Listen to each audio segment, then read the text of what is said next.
नमः। युधिष्ठिर ने कहा, व्यापक, तीनों लोकों का साक्षात सुख प्रदान करने वाले, विश्व के स्वामी, विश्व के कर्ता तथा पूर्ण पुरुषोत्तम भगवान विष्णु को मैं वंदन करता हूँ। हे देव देवेश, मुझको अत्यंत संशय है, अतएव आपसे पूछता हूँ। संसारी जीवों का कल्याण करने के लिए और पापों का नाश करने के लिए मैं पूछ रहा हूँ। मार्गशीर्ष के शुक्ल पक्ष की जो एकादशी होती है उसका नाम क्या है, उसकी विधि क्या है, उस एकादशी में किस देवता की पूजा होती है? हे स्वामिन, इस बात को आप मुझे ठीक ठीक विस्तार पूर्वक बतलाइए। श्री कृष्ण भगवान ने कहा, राजन, आपने बहुत अच्छा प्रश्न किया है। आपका यश निष्कलंक है। हे राजेंद्र, मैं आपको इस उत्तम एकादशी के विषय में बतलाऊंगा। मार्गशीर्ष के शुक्ल पक्ष में एकादशी मेरे शरीर से उत्पन्न हुई है। हे भरत श्रेष्ठ, मैंने आपको बतलाया है कि वह असुर का वध करने के लिए उत्पन्न हुई। हे राजन, चराचरात्मक त्रैलोक्य में मार्गशीर्ष के महीने में उत्पन्न हुई एकादशी का नाम मैं बतला चुका हूँ। अब मैं मार्गशीर्ष मास के शुक्ल पक्ष की एकादशी के विषय में बतलाता हूँ। उसका महात्म्य सुनने मात्र से वाजपेयी याग का फल प्राप्त होता है। उस एकादशी का नाम मोक्षदा है। कई एकादशी ऐसी है जिसके महात्म्य को सुनने से, जिसकी कथा को सुनने से अश्वमेध यज्ञ का, वाजपेयी यज्ञ का और कई सारे यज्ञों का पुण्य प्राप्त होता है। यह बहुत सरल उपाय है। हम एकादशी तो करते हैं, लेकिन विधिवत जो एकादशी व्रत किया जाता है उसमें मनुष्य स्वभाववशात हम कई गलतियां एक दिन में कर बैठते हैं। एक दिन का व्रत भी हम लोग पूरी तरह से जैसा है वैसा यथार्थ रीत से नहीं कर पाते हैं। तो उसकी आपूर्ति के लिए इस कथा को जरूर जरूर जरूर सुनना चाहिए, जिससे हमारे व्रत में जो क्षतियाँ हुई है वह पूरी होकर के हमको व्रत का यथार्थ फल प्राप्त हो सके। भगवान बता रहे हैं कि इसका महात्म्य सुनने मात्र से, मोक्षदा एकादशी का महात्म्य सुनने मात्र से वाजपेयी यज्ञ का फल मिलता है। वाजपेयी यज्ञ करने के लिए करोड़ों नहीं अरबों रुपए चाहिए। इतनी दान दक्षिणा, इतना बड़ा आयोजन, इतना सब कुछ दांव पे लगाने के बाद जो पुण्य होता है वह पुण्य मात्र मोक्षदा एकादशी का महात्म्य या कथा सुनने से होता है। तो क्यों ना सबसे सरल जो उपाय है उसी को हम कर ले। आइए सुनते हैं मोक्षदा एकादशी की कथा को।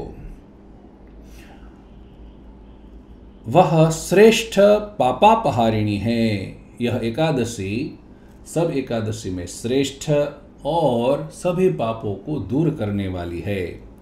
इस एकादशी में प्रयत्नपूर्वक भगवान दामोदर की पूजा करनी चाहिए। हर एकादशी के भगवान विष्णु या तो या कहिए कि भगवान परमेश्वर ही उनके देवता है। उनके विभिन्न स्वरूपों की हर एक एकादशी में पूजा होती है। इस एकादशी में भगवान दामोदर की पूजा करनी चाहिए। पूर्वोक्त विधि से, अर्थात पिछले अध्याय में जो विधि बताई है वह सभी एकादशियों में लागू होगी। विधि क्या थी, संक्षेप से बता देता हूँ। दशमी के दिन रात को भूमि पे शयन करना है, ब्रह्मचर्य रखना है। एकादशी को सुबह उठ करके स्नान करके भगवान की पूजा करनी है। भगवान से प्रार्थना करनी है कि हे भगवान, आपको प्रसन्न करने के लिए और यथार्थ पुण्य फल प्राप्त करने के लिए मैंने आज एकादशी का व्रत रखा है। आपकी कृपा से मेरा यह व्रत निर्विघ्न पूर्ण हो, ऐसी प्रार्थना करनी चाहिए। उसके बाद दोपहर को भी भगवान को भोग लगाना चाहिए, पूजा करनी चाहिए। सायंकाल में भी आरती स्तुति दंडवत प्रणाम करने चाहिए, भगवान को नैवेद्य करना चाहिए और रात को जागरण करना चाहिए। उसमें भगवान के सामने भगवान के कीर्तन, धून, कथा इत्यादि से रात का समय यापन करना चाहिए और द्वादशी के दिन सुबह स्नान करके फिर से भगवान का पूजन करना चाहिए और वैष्णव भागवत भक्तों को भोजन करवा के, परिवारजनों को भोजन करवा के स्वयं को पारण करना चाहिए। यह सामान्य विधि है जो सभी एकादशियों में होती है। इस एकादशी में प्रयत्न पूर्वक भगवान दामोदर की पूजा करनी चाहिए। पूर्वोक्त विधि से भगवान की तुलसी की मंजरी से तथा धूप एवं दीप से भगवान की पूजा करें। दशमी और एकादशी भी पूर्वोक्त प्रकार की ही होती है, अर्थात यह व्रत जो एकादशी का है, मैंने जो बताया अभी, वह विधि सभी एकादशियों में सामान्य है। इस एकादशी का नाम मोक्षदा है। यह महापापों का विनाश करती है। रात्रि में नृत्य, गीत तथा मेरे स्तोत्रों के द्वारा जागरण करना चाहिए। याद रखिए, जागरण में कई लोग गलती करते हैं। जागते तो है, लेकिन आजकल मनोरंजन के लिए जो साधन हमारे पास है उसका उपयोग करते हुए जागरण नहीं करना चाहिए। फिल्म देखते हुए, वेब सीरीज देखते हुए या सीरियल देखते हुए कई लोग जागरण करने का प्रयत्न करते हैं, लेकिन वो गलत है। जिस देवता का हम व्रत कर रहे हैं, जिस देवता को प्रसन्न करने की चेष्टा कर रहे हैं, व्रत करके वे जैसे प्रसन्न हो उसी प्रकार का जागरण हमको करना चाहिए, तभी व्रत का यथार्थ पुण्य फल प्राप्त होता है। इसलिए यहाँ पे भगवान श्री कृष्ण कह रहे हैं, रात्रि में भगवान के सामने नृत्य, गीत तथा मेरे स्तोत्रों द्वारा जागरण करना चाहिए। आजकल यह बहुत सुलभ है। पहले कई सारे लोग मिलकर के गाते थे, बजाते थे, तब शायद नृत्य हो पाता था, लेकिन आजकल सबके पास मोबाइल है, यूट्यूब है। आप भगवान के अच्छे अच्छे संकीर्तन को उनमें से सुन सकते हैं, उस पर आप भगवान के सामने नृत्य कर सकते हैं।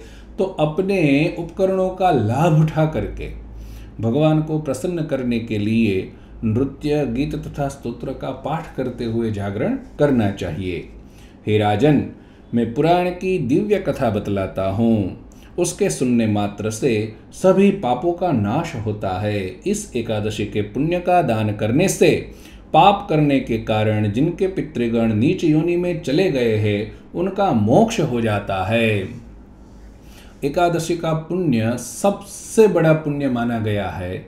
यदि इस पुण्य का दान किया जाए तो जो पितर अधोगति को प्राप्त हुए हैं, यद्यपि उनकी गति उनके कर्मों से ही हुई है, फिर भी पुत्र की यह एक पवित्र भावना है और नैतिक फर्ज है कि अपने पितर के लिए वह कुछ न कुछ ऐसा करे जिससे उनकी सद्गति हो जाए। तो सबसे सरल मार्ग यही है कि मोक्षदा एकादशी का व्रत किया जाए और वह व्रत का फल अपने पितरों को दान में दे दिया जाए, उनसे उनकी सद्गति हो जाती है। चंपक नामक मनोहर नगर वैष्णवों से विभूषित था। वहां के राजा का नाम वैखानस था। वह प्रजा का पुत्र के समान पालन करता था। इस नगर में बहुत से वेद वेदांग पारंगत ब्राह्मण थे। राजा वैखानस की प्रजा समृद्धि संपन्न थी। इस तरह से राज्य करते हुए उस राजा ने स्वप्न में अपने पितरों को अधोगति में गए हुए देखा। उन सबों को इस प्रकार का देखकर राजा आश्चर्यचकित हो गए। राजा ने कहा, ब्राह्मणों, मैंने अपने पितरों को नरकों में गए हुए देखा है। राजा ने सुबह अपने नगर में से पवित्र ब्राह्मणों को बुलाया और उनसे पूछा कि मैंने गत रात को स्वप्न में अपने पितरों को देखा और वे नरक में पड़े हुए थे। उन लोगों ने कहा, पितरों ने कहा, वत्स, इस नरक सागर से तुम हम लोगों का उद्धार करो। इस तरह बार बार कहकर वे रो रहे थे।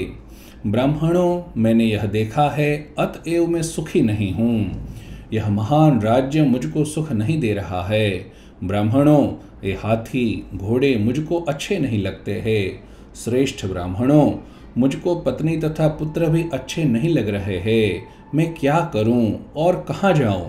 मेरा हृदय जैसे रुखसा गया है। आप लोग मुझको व्रत अथवा तप बतलाइए, जिसके करने से मेरे पूर्वज शीघ्र मुक्ति प्राप्त कर सके। बलवान पुत्र के जीवित रहते पिता यदि नरक में निवास करे तो ऐसे पुत्र से कौन सा लाभ?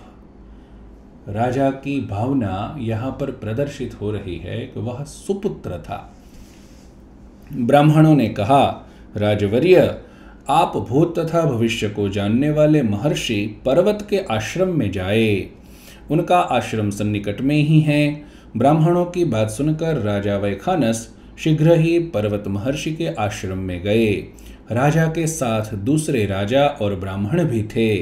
वे श्रेष्ठ राजा उस विस्तृत आश्रम में गए। वहां पर ऋग्वेद, यजुर्वेद तथा सामवेद का अध्ययन करने वाले विद्वानों से घिरे हुए दूसरे ब्रह्मा के समान मुनि को देख राजा वैखानस ने उनको साष्टांग प्रणाम किया और उनके चरणों का स्पर्श किया। महर्षि ने राजा के राज्य के 7 अंगों के विषय में कुशल पूछा तथा राज्य में निष्कंटक सुख के विषय में पूछा। राजा ने कहा, हे स्वामिन, आपकी कृपा से मेरे 7 राज्यांगों में कुशल है। भगवान विष्णु के भक्तों को विघ्न होने की कैसे संभावना हो सकती है? स्वप्न में मैंने अपने पितरों को नरक में स्थित देखा है। हे द्विजोत्तम, किस पुण्य के करने से वे मोक्ष प्राप्त कर सकते हैं? हे स्वामिन, मुझको यही संशय है। इसी के विषय में पूछने के लिए मैं आपके पास आया हूँ। हे मुनिश्रेष्ठ, इस विषय में कोई उपाय बतलाइए। इस वाक्य को सुनकर महर्षि पर्वत अपने नेत्रों को मूंदकर ध्यान मग्न हो गए। वे तपस्वी ब्रह्मा जी के समान थे। एक मुहूर्त तक ध्यान करके उन्होंने राजा से कहा, राजेंद्र, मैंने आपके पूर्वजों के कर्मों को जान लिया है। आपके पिता पूर्व जन्म में राज्य के गर्व से दृप्त क्षत्रिय थे, अर्थात मैं राजा हूँ, ऐसा अभिमान उनको सदैव बना रहा था। वे अपनी पत्नी के ऋतुकाल में राजधर्म में लगे रहे। अपने गांव में जाने पर भी कार्यों में व्यग्र रहने के कारण उन्होंने अपनी पत्नी को ऋतुदान नहीं दिया। उसी पाप के प्रभाव से वे अपने पितरों के साथ अत्यंत भयंकर नरक में गिर पड़े हैं। उसके बाद राजा वैखानस ने मुनि पर्वत से पुनः कहा, हे मुने, किस व्रत को करने से मेरे पितरों की मुक्ति हो सकती है? यहाँ पर एक बात ध्यान देने योग्य है। जैसे कि एक श्लोक बहुत प्रसिद्ध है, 18 पुराणेषु व्यासस्य वचनद्वयम्। 18 पुराणों में भगवान व्यास के 2 ही वचन हैं, परोपकारः पुण्याय पापाय परपीडनम। यदि पुण्य चाहिए तो परोपकार कीजिए, किसी दूसरे के मुंह पे मुस्कान आए ऐसा कोई काम कीजिए, और यदि पाप चाहते हैं तो परपीडनम, दूसरे को पीड़ा दीजिए। किसी भी प्रकार से यदि किसी को कष्ट पहुंचाते हैं हम, तो निश्चित मानिए कि हमको पाप लगता है। यहाँ पर यही बात हुई है। राजा के कारण राजा की पत्नी को कष्ट प्राप्त हुआ। यद्यपि राजा का इसमें बहुत ज़्यादा दोष नहीं दिखाई दे रहा है। राज्य भार में वह इतने व्यस्त थे, फिर भी उनका जैसे प्रजा पालन कर्तव्य था, उसी प्रकार उनकी पत्नी का भी पालन करना उनका कर्तव्य था। उस पे उन्होंने ध्यान नहीं दिया और पत्नी को कष्ट हुआ। उसी कष्ट के कारण उनकी दुर्गति हुई। तो किसी को भी, चाहे वह अपने परिवार का हो चाहे अन्य कोई हो, किसी को भी कष्ट हो ऐसा हमको कदापि नहीं करना चाहिए। उसके बाद राजा वैखानस ने मुनि पर्वत से पुनः कहा, हे मुनि, किस व्रत को करने से मेरे पितरों की मुक्ति हो सकती है? मुनि ने कहा, मार्गशीर्ष मास के शुक्ल पक्ष में मोक्षदा नाम की एकादशी होगी। सब लोग इस व्रत को करें और उस व्रत के पुण्य को आपके पितरों को दे दे। उसी के पुण्य के प्रभाव से उन सबों का मोक्ष हो जाएगा। हे राजन, ब्रह्मा जी का यह वचन सत्य है। ब्रह्मा जी का वचन है, मोक्षदा एकादशी का व्रत करके उसका पुण्य जो अपने पितर को प्रदान करेगा, तो उस पुण्य के महाप्रभाव से उसके पितरों का मोक्ष होगा, उनको मुक्ति मिलेगी। यह ब्रह्मा जी का वचन है। मुनि के वाक्य को सुनकर राजा अपने घर आए। उसके बाद महाकष्ट से मार्गशीर्ष का महीना आया। राजा को इतनी उत्कंठा थी कि कब माक्षर महीना आए और मैं अपने पितरों का मुक्ति का कारण बनूं। राजा ने मुनि के वचनानुसार उस व्रत को राजाओं के साथ किया और उस व्रत के संपूर्ण पुण्य को अपने पिता को समर्पित कर दिया। पुण्य प्रदान करते ही क्षण भर में आकाश से पुष्पों की वृष्टि हुई और राजा वैखानस के पिता अपने पितरों के साथ मोक्ष प्राप्त कर लिए। राजा के लिए स्वस्ति स्वस्ति कहकर पवित्र आकाशवाणी हुई। इस तरह से कहकर वे द्युलोक में चले गए। हे राजन, जो मोक्षदा एकादशी का व्रत करता है उसके सभी पाप विनष्ट हो जाते हैं और वह मृत्यु के पश्चात मोक्ष को प्राप्त करता है। इससे श्रेष्ठ मोक्ष देने वाली अन्य एकादशी नहीं है। हे राजन, उससे होने वाले पुण्यों की संख्या मैं नहीं जानता हूँ। जब भगवान कह रहे हैं कि एकादशी से कितना पुण्य होता है, उसकी संख्या मैं भी नहीं जानता हूँ, तो आप समझिए कि अनंत पुण्य है एकादशी का। यह व्रत मुझको प्रिय है। यह मोक्षदा एकादशी मनुष्यों के लिए चिंतामणि के समान है। चिंतामणि के समान है कहने का मतलब यह है, सिर्फ पितरों को मोक्ष देगी ऐसा नहीं है। यदि मन में दूसरी कामना है, कोई दूसरा मनोरथ है, तो उस मनोरथ की पूर्ति के लिए भी मोक्षदा एकादशी का व्रत किया जा सकता है और उससे प्रसन्न होकर भगवान मनुष्य के उस मनोरथ को पूर्ण करते हैं। इसलिए कहा गया कि वह चिंतामणि के समान है। इस आख्यान को पढ़ने तथा श्रवण करने से वाजपेय यज्ञ के समान फल होता है। इसलिए जरूर जरूर जरूर इसको सुनना चाहिए। इस तरह श्री पद्म पुराण के छठे उत्तरखंड के उमापति नारद संवाद अंतर्गत मार्गशीर्ष शुक्ल मोक्षदा एकादशी वर्णन नामक 40वां अध्याय संपूर्ण हुआ।